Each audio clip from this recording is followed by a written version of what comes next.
Meu marido parou de me amar depois que o irmão divorciado dele voltou para a cidade, entrou com os papéis do divórcio sem avisar, fez uma festa me chamando de uma bala que ele desviou, e no ano seguinte passou a aparecer em frente ao meu apartamento implorando para que eu me casasse com ele novamente.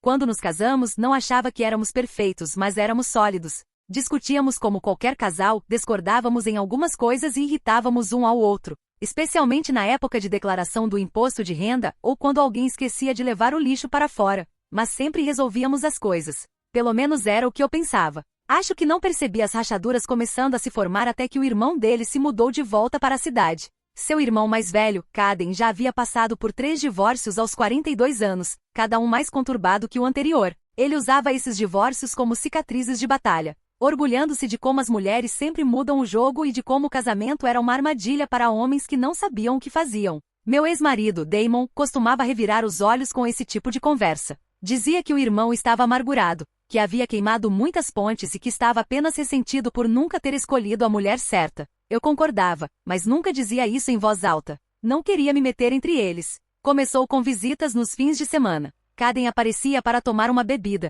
e eu os ouvia rindo na sala enquanto eu preparava o jantar ou dobrava a roupa. Não dei muita importância até que isso se transformou em ligações diárias e noites de saída com os amigos, que ficaram mais frequentes e longas. Damon chegava em casa com aquele olhar presunçoso e meio atordoado, como se tivesse recebido algum tipo de sabedoria profunda. Começou a criticar tudo que eu fazia. Se eu pedia para ele ajudar a limpar a cozinha, dizia que eu estava sendo chata. Se eu comentava que estava cansada do trabalho, dizia que eu estava sendo dramática. Uma noite me disse que eu tirava a graça de tudo e que eu sempre queria estar no controle. No início, ignorei, pensando que talvez ele estivesse estressado, mas não era estresse. Era Caden envenenando com conselhos. Uma vez, ele me disse que Caden havia aberto seus olhos, que ele havia estado cego para minha manipulação. Eu nem sabia o que isso significava. Nunca disse a Damon qual emprego aceitar, para onde ir ou com quem sair. Se fosse o caso, era eu quem sempre ajustava minha agenda, cancelando planos para acomodar as mudanças na carreira dele e sua vida social. As coisas desandaram rapidamente depois disso. Damon ficou distante, frio, parou de me dar um beijo de despedida pela manhã, parou de ir para a cama na hora certa, ficando sempre acordado até tarde, rolando algo no celular, rindo de mensagens das quais eu não tinha conhecimento. Não vasculhei. Não acusei. Tentei conversar com ele, apenas conversas honestas, perguntando se ele estava bem, se algo o estava incomodando, se precisávamos resolver algo. Ele sempre ignorava, dizendo que eu estava exagerando. Então, numa manhã, ele me fez sentar à mesa de jantar. Nem sequer olhou nos meus olhos e me disse que estava entrando com o divórcio. Assim, sem mais nem menos. Sem aviso, sem menção à terapia de casal, a dar um tempo ou qualquer coisa do tipo. Apenas divórcio direto e reto. Disse que se sentia preso, que havia vivido uma mentira e finalmente percebido que eu não era a pessoa certa para ele. Disse que éramos fundamentalmente incompatíveis e que o casamento havia sido um erro desde o início. O tom dele era ensaiado, como se tivesse praticado no espelho ou pior, com Caden. Não chorei. Apenas fiquei sentada, atônita, enquanto ele empurrava um documento impresso pela mesa. Já estava redigido. Eu nem sabia que ele havia consultado um advogado. A parte mais estranha era como ele estava calmo. Frio, até como se estivesse me fazendo um favor. Disse que estava tentando ser amigável e cortês e que essa era a melhor maneira de seguir em frente para nós dois. Não disse muito. Não conseguia. Sentia como se estivesse vendo aquilo acontecer com outra pessoa. As semanas seguintes foram um borrão. Mudei-me porque não suportava ficar naquela casa com ele, andando por lá como se nada tivesse acontecido. Fiquei na casa de uma amiga enquanto começava a procurar um lugar pequeno só para mim. Enquanto isso, ele postava nas redes sociais sobre recomeçar e como a liberdade era boa. Até postou uma foto dele e de Caden com cervejas iguais e a legenda, irmãos antes de bagagens. Lembro de ver aquela postagem e simplesmente fechar o celular. Não porque doía, mas porque era tão patético. Aqui estava um homem adulto comemorando o divórcio como se fosse uma grande farra. Enquanto o cara que o incentivava tinha 3 casamentos fracassados nas costas e nada para mostrar além de um sofá para dormir e uma tatuagem no pescoço que ele sempre cobria. Nas entrevistas de emprego, as pessoas ao nosso redor começaram a tomar partido. Algumas me procuraram em silêncio, dizendo que sentiam muito e que não entendiam o que Damon estava pensando. Outros simplesmente desapareceram. Mas não corri atrás de ninguém. Deixei tudo acontecer. Assinei os documentos. Não briguei por mais dinheiro nem disputei o carro. Só queria paz. Lembro do dia em que o divórcio foi formalizado. Damon enviou uma mensagem curta: está feito. Boa sorte com tudo. Era isso. Sem remorso, sem fechamento, apenas uma despedida casual, como se fossemos colegas de trabalho se despedindo após o fim de um projeto. Não respondi. Apenas dei uma volta sozinha naquela tarde. Sem destino, sem música, sem celular. Apenas o som do cascalho sob meus sapatos e o estranho alívio pesado de saber que finalmente estava livre de alguém que escolheu me descartar por opiniões baratas e conselhos quebrados. O que ele não sabia, o que ainda não entende, é que não se pode desfazer esse tipo de traição. Não há como voltar atrás. Não há segunda chance depois de fazer alguém se sentir substituível. Pelo menos não comigo. Ele achava que teria vantagem, que eu desmoronaria ou viria implorar. Mas não foi o que aconteceu. E isso, acho eu, foi o que começou a desestabilizá-lo. Porque depois que o divórcio foi formalizado, parecia que o ar havia mudado. Não apenas no sentido legal, mas algo em mim também havia mudado. Era como se o peso de constantemente tentar me explicar, de constantemente me diminuir para evitar irritá-lo, finalmente tivesse se dissipado. Não estava mais prendendo a respiração. Mudei-me para um apartamento pequeno, não muito longe do trabalho. Não era chique nem particularmente estiloso, mas era meu. Não precisava perguntar a ninguém sobre a cor da tinta. Não precisava fazer concessões com os móveis nem justificar porque queria almofadas decorativas que realmente combinavam. Era tranquilo, pacífico e grande o suficiente para eu me esticar sem sentir como se estivesse flutuando sozinha no espaço. Fiquei afastada das redes sociais por um tempo, principalmente porque não queria ver o circo que Damon e o irmão dele estavam armando. Mas as notícias ainda chegavam até mim. Amigos comentavam que ele parecia estar bem ou que estava radiante em sua nova vida de solteiro. Aparentemente, ele e Caden tinham dado uma festa da libertação na semana seguinte à concretização do divórcio. Ele convidou um monte de amigos da faculdade, pediu donuts personalizados com frases como "desviei de uma bala" e "chega de reclamações", e postou fotos como se tivesse ganhado na loteria. No início não me importei. Disse a mim mesma que ele tinha o direito de lidar com o fim do jeito que quisesse, mesmo que fosse imaturo. Mas havia uma parte de mim, a parte humana, que se sentia humilhada. Ficamos casados por quase 5 anos. Recusei ofertas de emprego e férias, e até uma promoção em outra cidade, porque ele não queria se mudar. Passei feriados com a família dele, mesmo quando a minha implorava para que eu fosse. Fiquei ao lado dele durante mudanças de carreira, fases difíceis, inseguranças noturnas, e agora eu virava piada estampada num donut. Mas tudo bem, deixe-o celebrar. Deixe-o fingir que escapou de algum tipo de vilão. Não lutei contra a narrativa. Não postei citações vagas nem tentei me defender. Em vez disso, fui à terapia toda terça-feira às 18 horas. Falei sobre as partes de mim que havia sepultado durante aquele casamento, sobre como frequentemente questionava meus próprios instintos apenas para manter a paz. Minha terapeuta me disse que eu não tinha nada a provar, e levou um tempo, mas comecei a acreditar nela. Enquanto isso, Damon achava que eu desmoronaria. Sei disso porque um amigo em comum deixou escapar um dia e mencionou que ele estava esperando o momento em que eu ligaria chorando. Aparentemente, Caden disse a ele que as mulheres sempre voltam rastejando, especialmente quando percebem que não conseguem lidar com a vida sozinhas. Damon acreditou nisso. Ele disse às pessoas que eu era frágil demais, dependente demais, exigente demais para durar sem ele. Não me incomodei em corrigir ninguém. Apenas foquei em reconstruir minha vida. Fiquei com horas extras no trabalho, não por desespero, mas porque gosto de ficar ocupada. Usei o dinheiro extra para comprar coisas pelas quais costumava me sentir culpada.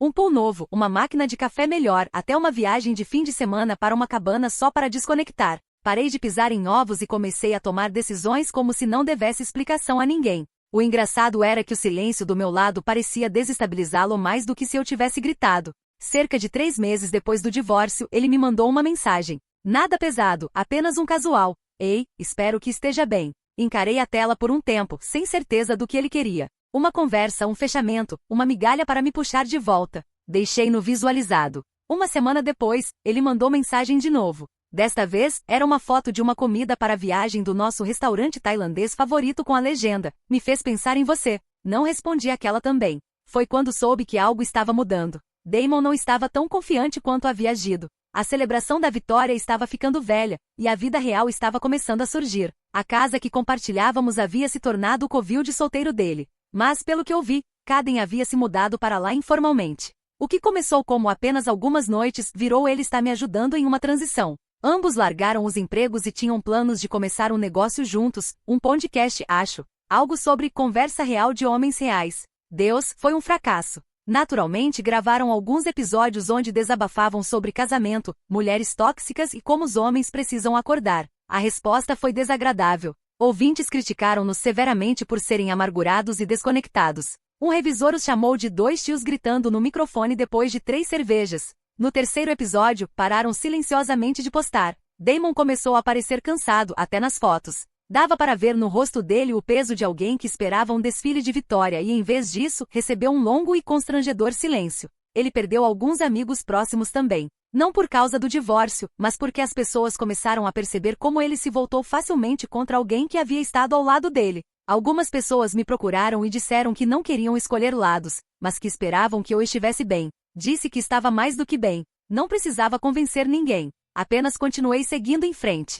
Comecei a me reconectar com pessoas das quais me afastei durante o casamento, antigos amigos da faculdade, ex-colegas de trabalho, até minha prima, que costumava dizer que eu havia ficado quieta demais depois que casei. Todos diziam a mesma coisa agora, que eu parecia mais viva, leve e feliz, e eu estava. Não foi uma transformação dramática da noite para o dia, mas peça por peça, estava me encontrando novamente. Quanto mais eu florescia, mais quieto Damon ficava. O ritmo das redes sociais dele diminuiu. As postagens sobre viver sua melhor vida desapareceram. Não havia mais fotos de festas, legendas presunçosas, check-ins em bares ou lugares de brunch. Apenas o reposte ocasional de um meme ou uma foto em grupo borrada onde ele não parecia querer estar lá. Não estava obcecada, mas as pessoas falam. Amigos em comum mencionam coisas. E o que eu vi repetidas vezes foi que Damon não era o mesmo. Acho que quando o barulho diminuiu e os holofotes se apagaram, ele percebeu que havia queimado a única ponte que realmente importava. Mas eu não estava olhando para trás. A atualização 1. Quando o verão chegou, eu já havia me acostumado a viver sozinha. Não apenas fisicamente, mas mentalmente. Não havia mais vozes altas repentinas no corredor, nem palestras aleatórias sobre como eu era emocional demais, e nem atitudes passivo-agressivas quando eu fazia algo que ele não gostava. O silêncio não era solitário. Era pacífico. Eu podia realmente ouvir meus próprios pensamentos. Enquanto isso, Damon havia começado a desmoronar. Não precisava vasculhar a página dele para saber que as coisas não estavam dando certo. As pessoas continuavam falando, não de forma cruel, mas mais como uma preocupação confusa. Seu irmão Caden, o autodeclarado especialista em tudo sobre masculinidade, havia se mudado depois de uma briga que supostamente terminou com Damon jogando um copo na cozinha. Uma vizinha disse a uma amiga minha que ouviu gritos por 3 noites seguidas. Caden voltou para sua terceira ex-mulher por um tempo. Quase ri quando ouvi isso. Tanto para a vida de homem livre. Acho que até bandeiras vermelhas ambulantes têm seus limites. Mas Damon ficou na casa que um dia chamamos de lar, tentando transformá-la em uma versão de liberdade que ele nunca realmente quis.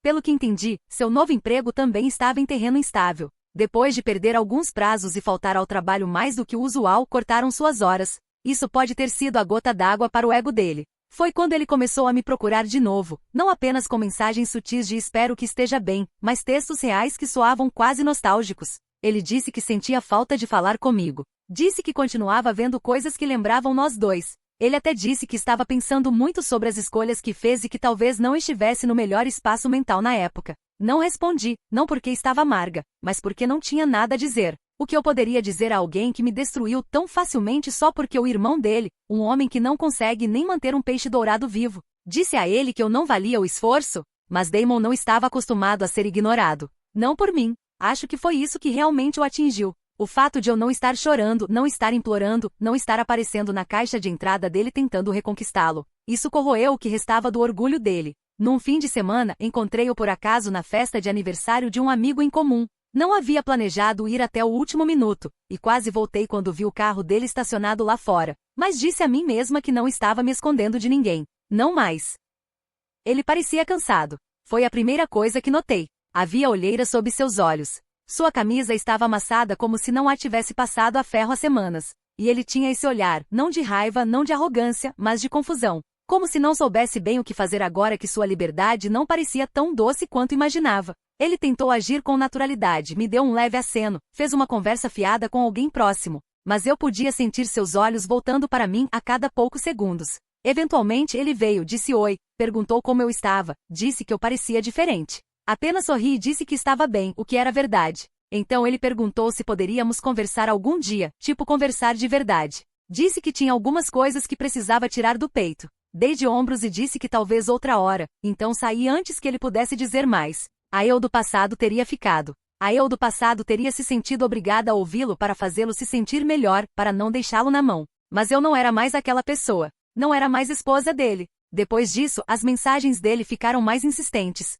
Ele enviou longos textos falando sobre os bons tempos que tivemos, sobre como ele não percebeu o quanto eu fiz por ele até que tudo acabou. Disse que havia sido influenciado e enganado, e usou a palavra lavagem cerebral mais de uma vez, como se isso de alguma forma justificasse suas escolhas. Ele até disse que Caden havia manipulado ele por ciúmes, alegando que ele nunca gostou de mim porque eu mantinha Damon com os pés no chão e Caden não queria ninguém por perto que tivesse a vida organizada. Não respondi àquela também. Em vez disso, foquei em mim. Comecei uma pequena renda extra, algo que sempre quis fazer, mas nunca tive tempo quando estava correndo atrás tentando manter a vida de outra pessoa organizada. Fiz trilhas nos fins de semana, entrei em um clube do livro e até me reconectei com uma amiga da faculdade que me convidou para um grupo de networking local. Damon deve ter sentido que eu estava seguindo em frente sem ele, porque foi quando ele tentou a próxima tática, a culpa. Ele me enviou uma mensagem dizendo que perdeu tudo e que eu era a única pessoa que realmente o conhecia. Disse que se sentia vazio e que a vida não parecia mais real.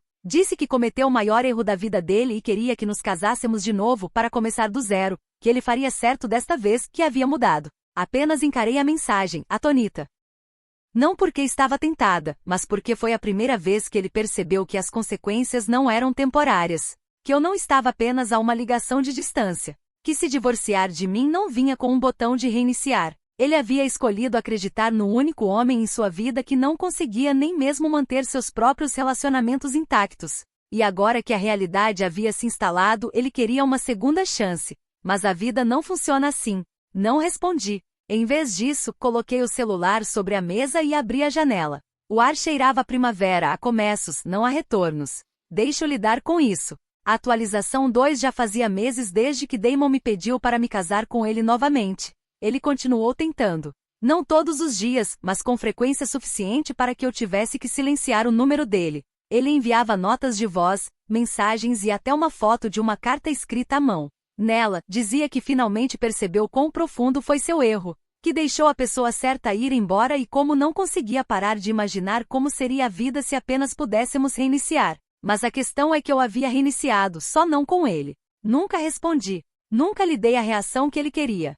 Isso, acho eu, tornou as coisas piores para ele. Logo ele começou a aparecer. A primeira vez foi em um evento de arte pop, em um mercado comunitário local que eu estava frequentando com uma amiga. Eu estava ajudando ela. Estava montando uma mesa de exibição, ocupada colando etiquetas de preço, quando vi parado perto da borda da multidão, mãos nos bolsos, me olhando como se nunca tivesse me visto antes. Ele não disse nada naquele dia, apenas ficou ali por um tempo e foi embora. Ignorei. Talvez ele finalmente tivesse entendido que era tarde demais. Mas então ele veio ao prédio do meu apartamento. Ele esperou no estacionamento, sentado sobre o capô do carro com uma sacola plástica cheia de coisas minhas antigas. Uma caneca, um suéter, alguns livros aleatórios, coisas que eu não havia pedido. Quando vi da minha janela, meu estômago se revirou. Não desci. Mandei uma mensagem para ele deixar a sacola na porta e ir embora. Ele ficou mais 10 minutos antes de sair dirigindo. E assim tornou-se um padrão. Ele começou a aparecer no background da minha vida como algum fantasma que não sabia que já tinha ido embora. Amigos me disseram para bloqueá-lo. Eu já havia bloqueado. Mas as mensagens vinham de números diferentes, contas de redes sociais, até um e-mail uma vez. Ele não estava ameaçando nem sendo mal. Ele era apenas persistente, delirante até. Eventualmente cedi, não porque sentia falta dele, mas porque estava cansada. Concordei em encontrá-lo para tomar um café em um local público onde eu poderia sair facilmente se as coisas ficassem desconfortáveis. Ele parecia alguém que finalmente viu o dano, mas não conseguia descobrir por onde começar a consertar. Agradeceu por eu ter aparecido. Disse que não esperava que eu dissesse sim. Disse a ele que eu não havia dito sim. Apenas disse que ouviria. Ele acenou lentamente e admitiu que não merecia nem aquilo. Disse que havia sido cego, fraco e facilmente influenciado por alguém que prosperava no caos. Que Caden havia entrado na cabeça dele, transformando cada pequena frustração que ele já havia desabafado em razões pelas quais nosso casamento estava fadado ao fracasso. Disse que sentia falta da minha presença, da minha calma, da minha maneira de mantê-lo com os pés no chão quando tudo ficava confuso. Então ele disse as palavras que deve ter ensaiado 100 vezes na cabeça. Ele queria que nos casássemos de novo. Não apenas namorar, não apenas conversar, casar. Disse que queria começar do zero com uma folha em branco agora que havia visto a luz. E pela primeira vez em toda essa confusão, eu ri. Não uma risada de zombaria, apenas de descrença. Disse a ele que ele não sentia minha falta. Ele sentia falta da versão da vida dele onde outra pessoa carregava o peso emocional. Ele sentia falta de estabilidade, paz e um lar tranquilo que não parecesse um campo de batalha. Ele sentia falta de ser amado incondicionalmente. Mas ele não sentia falta de mim, a pessoa. Ele sentia falta do que eu lhe dava. E agora que ninguém mais estava entrando para fazer o trabalho pesado, ele subitamente lembrou do meu valor. Disse que não era um plano B para quando a liberdade se mostrava solitária. Ele ficou quieto. Parecia que queria argumentar, mas não conseguiu porque sabia que era verdade. Perguntou se eu realmente nunca considerei lhe dar outra chance. Disse que não, nenhuma vez. Ele teve todas as oportunidades de pensar por si mesmo naquela época. Eu não era algum mistério que ele tinha que decifrar. Eu havia sido leal, aberta e honesta desde o primeiro dia. E no entanto, quando chegou a hora de escolher entre mim e a opinião do irmão dele, ele escolheu o homem que não conseguia nem mesmo permanecer em seus próprios relacionamentos. E o escolheu facilmente. Lembrei-o de quão rápido ele entrou com os documentos do divórcio, como ele prosseguiu como se fosse um inconveniente menor. Como se nosso casamento não significasse nada no momento em que alguém plantou dúvida em sua cabeça. E agora ele esperava que eu esquecesse isso. Ele começou a lacrimejar. Disse que se odiava pelo que fez. Que não conseguia dormir à noite. Que nunca encontraria alguém como eu novamente. Disse a ele que essa foi a primeira coisa honesta que ele disse. Então me levantei, paguei o café e saí. Não porque estava com raiva, mas porque finalmente havia dito tudo o que precisava dizer. Não havia ódio restante em mim, apenas fechamento. Depois disso, as mensagens pararam. Acho que finalmente caiu a ficha para ele que a mulher que ele costumava conhecer havia ido embora. Não apenas de sua vida, mas da versão dela mesma que um dia o teria de volta. Eu não era mais ela. Eu era alguém que havia aprendido a amar sua própria paz mais do que qualquer promessa quebrada. Atualização 3. Como disse anteriormente, depois daquela reunião final para o café com Damon, minha vida ficou visivelmente mais calma. Não havia mais mensagens, nem aparência surpresa, nem mais ligações noturnas ou encontros acidentais nos lugares que ele sabia que eu frequentava. Apenas silêncio, e foi lindo. Isso me deu o espaço que eu não havia percebido que estava desejando. Comecei a pintar, não como terapia, mas como ambição. Meu apartamento se transformou em um pequeno estúdio brilhante e caótico, cheio de telas e potes com respingos de tinta. Eu havia passado de a mulher cujo marido a abandonou para alguém com um propósito que não girava em torno de ser esposa de alguém. Parecia certo. Mas assim que eu começava a acreditar que a tempestade havia passado para sempre, recebi uma ligação numa noite da mãe de Damon. Não falávamos há quase um ano. Ela começou a conversa com amenidades. Eu não as retribuí. Então ela suspirou, seu tom mudando subitamente de constrangido para ansioso. Ela disse que Damon havia sofrido um acidente de carro. Não ameaçador à vida, mas o suficiente para abalá-lo. Algumas costelas trincadas, uma concussão e aparentemente muito arrependimento derramado enquanto ele estava na emergência. Ele havia pedido por mim. Fiquei na minha cozinha com o telefone pressionado ao ouvido, ouvindo esta mulher que nunca gostou muito de mim quando éramos casados, agora tentando fazer de mediadora entre seu filho e o fantasma do passado dele. Ela disse que não estava me pedindo para aceitá-lo de volta. Ela apenas pensou que eu gostaria de saber que talvez eu quisesse ouvir dele uma última vez, agora que ele finalmente entendeu tudo. Disse a ela que apreciava a atualização, mas que não tinha mais nada a dizer a ele, nem mesmo agora. E eu dizia isso sério. Mas uma semana depois, uma carta apareceu na minha porta, escrita à mão, de Damon. Sua caligrafia estava trêmula, como se ele tivesse escrito enquanto ainda estava sob efeito de analgésicos. Ela divagava por páginas sobre o acidente. A realização de quão vazio tudo parecia, como ele havia dirigido para a casa do irmão na noite anterior ao acidente e apenas ficou sentado do lado de fora, observando Caden cambaleando em seu terceiro relacionamento fracassado em menos de 2 anos. Ele disse que finalmente caiu a ficha. Caden não era sábio. Ele não era perspicaz nem protetor. Ele era amargurado, invejoso, o tipo de pessoa que queria companhia em sua miséria. E Damon, ele o havia seguido para o abismo com confiança cega. A carta terminava com uma linha que nunca esquecerei. Perdi minha esposa tentando ser a versão de homem de outra pessoa. E agora eu nem sei mais quem sou. Aquela última linha me fez sentir algo que eu não poderia possivelmente explicar em palavras. Não estava mais com raiva. Não estava nem mesmo triste. Apenas senti que aquilo estava encerrado. Dobrei a carta, deslizei-a para uma gaveta e continuei com o meu dia. Naquele fim de semana, fui a uma pequena jantar-festa organizada por uma das minhas conexões, uma mistura de criativos, pequenos empresários e pessoas que apenas queriam uma noite acolhedora de bom vinho e conversa. E foi lá que conheci Jason. Ele era de fala mansa, mas atencioso, fazia perguntas que não pareciam ensaiadas. Ria facilmente, mas nunca alto demais. Quando descobriu que eu era artista, perguntou qual era a minha pintura fracassada favorita. Não uma favorita bem-sucedida, uma fracassada. Conversamos por 3 horas naquela noite. A conexão não foi faíscas instantâneas ou romance de conto de fadas. Foi constante, calorosa, curiosa. Eu não estava vendo alguém através da lente de comparação com Damon. Não estava medindo o que poderia consertar, gerenciar ou evitar. Eu apenas existia e era o suficiente. Algumas semanas se passaram. Jason e eu saímos em mais alguns encontros. Nada sério, mas parecia algo que poderia ser. Então, numa tarde, encontrei Damon. Foi puramente acidental. Uma livraria que eu não visitava há algum tempo. Ele estava sentado no canto lendo algo sobre atenção plena. Seu rosto estava machucado, cicatrizando, mas ainda marcado pelo acidente. Ele olhou para cima e congelou. Eu lhe dei um pequeno aceno, mais por educação do que por calor, e me virei para sair, mas ele chamou baixinho, perguntou se poderíamos conversar apenas por um momento. Contra meu melhor julgamento, caminhei até ele. Ele não me pediu para voltar, não desta vez. Apenas disse que sentia muito, que desejado ele tivesse sido mais corajoso, mais inteligente, mais gentil. Disse que se eu algum dia decidisse me casar novamente, ele esperava que o homem realmente me visse. Realmente me visse. Agradeci. E então, pouco antes de me virar para ir, eu lhe dei uma verdade gentil que sabia que ele não estava esperando. Disse a ele que eu já tinha alguém que me via, alguém que não precisava de uma segunda chance para fazer certo. O rosto dele empalideceu, mas ele não protestou. Apenas acenou, olhos um pouco úmidos, mas calmo. E essa foi a última vez que esperei jamais vê-lo.